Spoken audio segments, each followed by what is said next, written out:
and welcome to Guitar Whisperer headquarters. I'm about to do a setup on this rather gorgeous Ibanez semi-acoustic 335 star, which has got the most gorgeous finish. Look at that. It's probably not coming out properly on the camera, but metallic pink with a sort of satin finish as well. It looks amazing. Body binding, gold hardware, block inlays, nice big old school Ibanez headstock. It's a beautiful looking thing and very well made, especially for the price. But it could still do with a bit of help with the fretwork. The edges are a bit harsh here. We're going to round those off and level the frets, recrown, polish, treat the fingerboard, put some new strings on which are going to be 10 gauge flat wounds, because the young fella who owns this is a student of jazz guitar. And yeah, make it play even better. First things first then, a quick inspection. The neck is a little bit too straight, so the truss rod will have to have a bit more relief in that. We'll check what it's like when we put the new strings on, which should be turning out today. The first fret action is good. Don't think we need to do anything with that. Well, check the new string gauges when they turn up though, and possibly have to widen the slots a little bit to accommodate the new flat ones.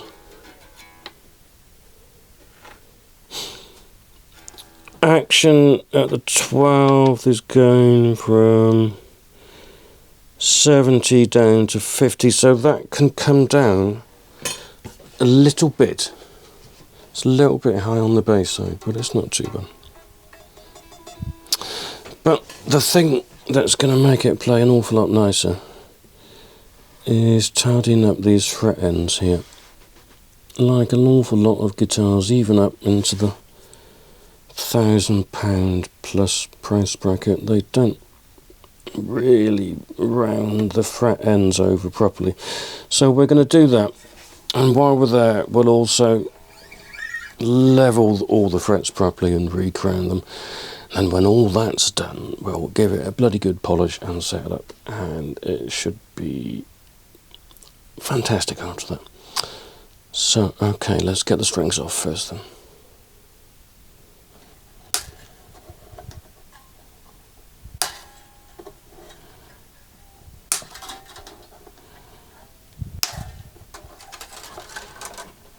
Yes, just noticing as I take the strings off, they're really tight in these fret slots here, so we'll do a little bit of work on that later on.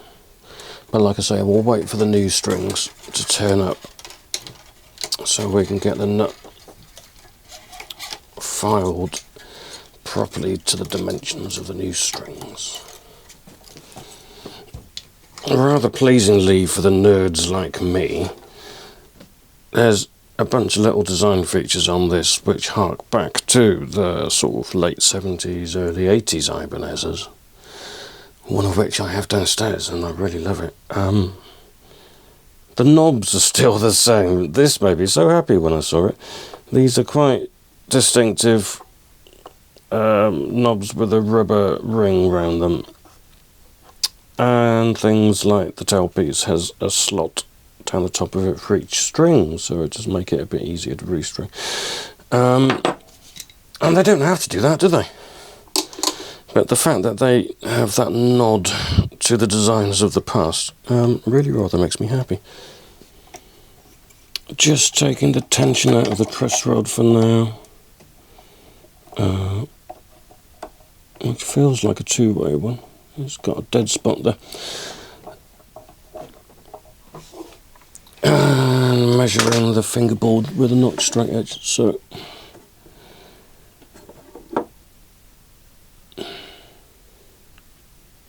yeah, there's again a little bit of fall away in the fingerboard. I mean, a tiny bit on the last 1 or 2 frets. I mean, it's barely there at all, but that's nice and flat now. So let's get on and tape it up. Except when they don't. Water everywhere, and every drop will cost 25% more from April. And people across Northern Ireland whose power was cut off by Storm Éowyn last week are powerless to get compensation. But first, as you heard in the news, given that there are these errors, what are customers' rights when it comes to bandwidth? So if you do realise that there's a bill that you... Should the regulator Ofgem be doing more, making sure the systems are in place, and indeed finding that... There you go, all prepped for fret levelling. So I've straightened out the neck, removed the nut, taped up the fingerboard. Under the cardboard I've also dropped the pickups out of the way and taped them over, taken the bridge off, took the tailpiece off, and for good measure I even took the switch tip off, because otherwise it would have been sticking up there. And then got this piece of cardboard over the top, so that's pretty well protected. I might go even further and put an extra bit of cardboard down there. And next step is to colour in the tops of the frets and then start grinding some metal.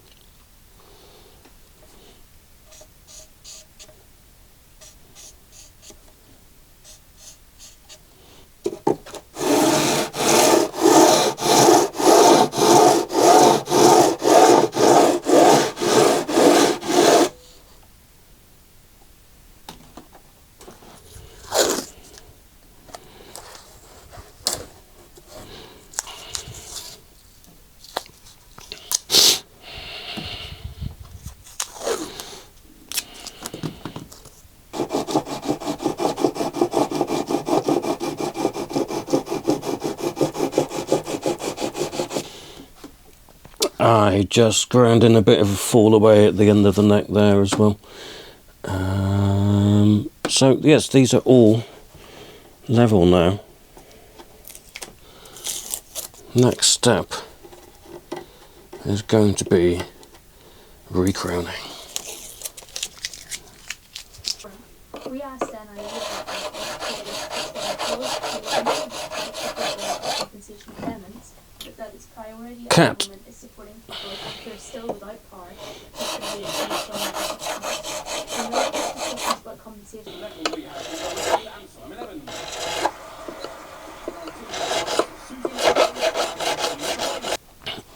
That's the recrowning done. Now I'm going to shape the ends of the frets. So it's worth remembering, I think, and a lot of people don't realise this, that even on really nice new guitars, stuff that cost over £1,000 or something, the frets generally haven't been levelled at all. They've been pressed or hammered into the fingerboard, but no other work has been done to them after that. Because it is a time-consuming process, and you know, you have to do it by hand really, unless you've got one of those pleck machine things which cost £200,000.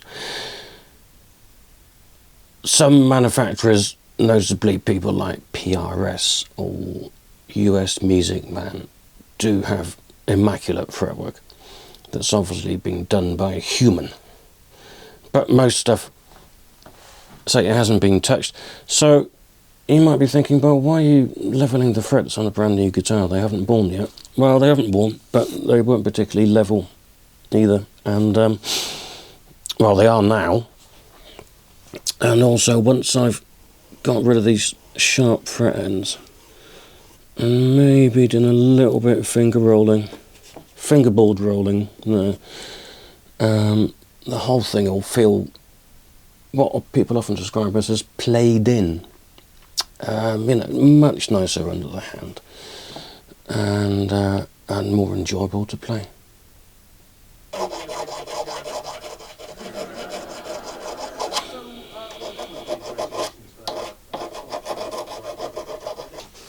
On to the polishing then, starting at about 400, I think. I think this is 400. And then 800. 1600 probably. 2000, 2500, and then finishing off with some metal polish.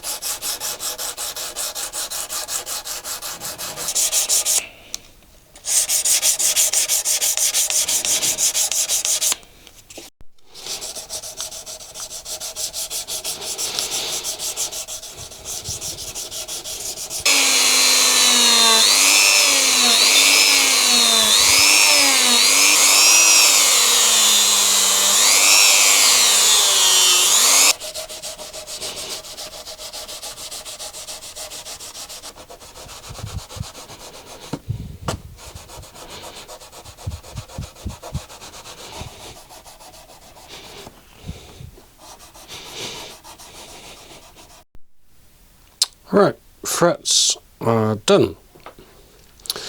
So they have been levelled and re-crowned, and the ends have been done, and then they've all been polished up to about 2000 grit, and then with some metal polish. What happened then? And then I fed the fingerboard too. It was looking very pale. So it's had a coat of wood oil, all been cleaned up, the nut is back on, and yeah, nice and shiny. Well, I'll get it strung up in a bit, and then start setting it up. Guitar has been left overnight with the new strings on, so let's get these nut slots filed out to the right dimensions, because these are quite different, these strings, to the previous ones. These are gauge 10 flat wounds, perfect for jazz.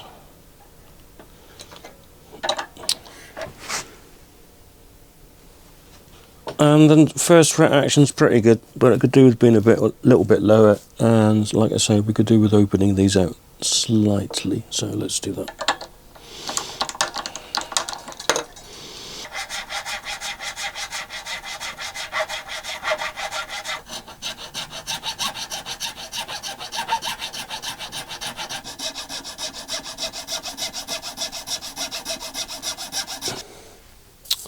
Good, that's done then, and then on to the rest of the setup. There's not a mad amount left.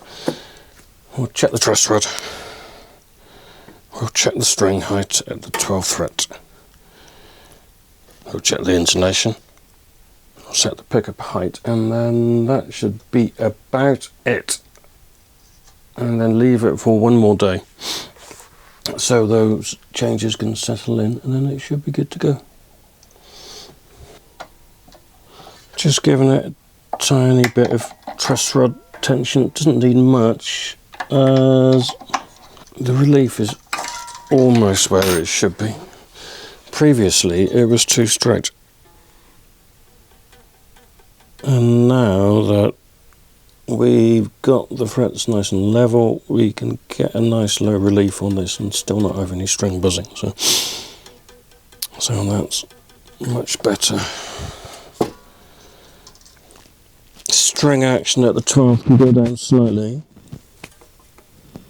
Not an awful lot though.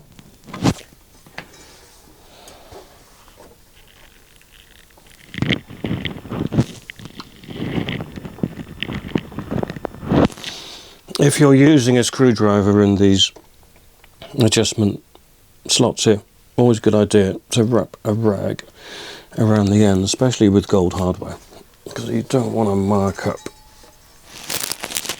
the end of the screw, and it's really easy to do. If I was taking these up, as in raising them, I would have slackened the strings off first as well, but we're going down.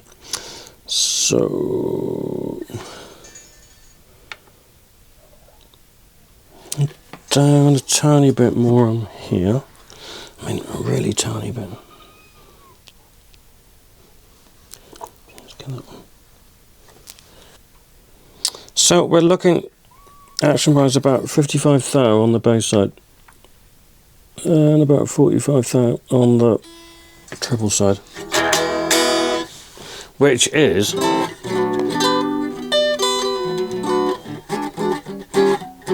a nice low action. You could go possibly a couple of thou lower or something, but that's good where it is. So next up we will do the intonation, which is going to be slightly different now to what it was before, because we now have a wound G as opposed to a plain G. So that one there is definitely going to have to come forward, but we'll check them all anyway. See what they're like.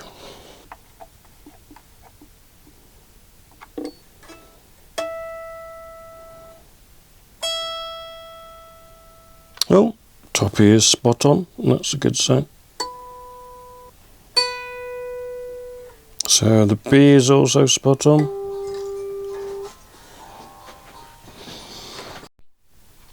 Well, I finished off setting up the intonation, but I also managed to delete the footage of me finishing off the intonation, so you'll just have to take my word for it. But it's spot on now. And then I set up the height of the pickups, and I've set them a smidge lower than I would if I was going to set it up for rock and roll, because the young man is learning jazz on this guitar, and we'll head for a slightly mellower tone, I think. Worth remembering, of course, that pickup height is one of the things that actually does make a difference to the tone of your guitar. And if you want to have a play around with it yourself, go ahead, you're not going to break the thing. So yeah, it's all done. What a lovely thing. I've enjoyed working on this, because it's just cool, isn't it? Look at that. Thanks for watching and coming along with me, and I'll see you soon.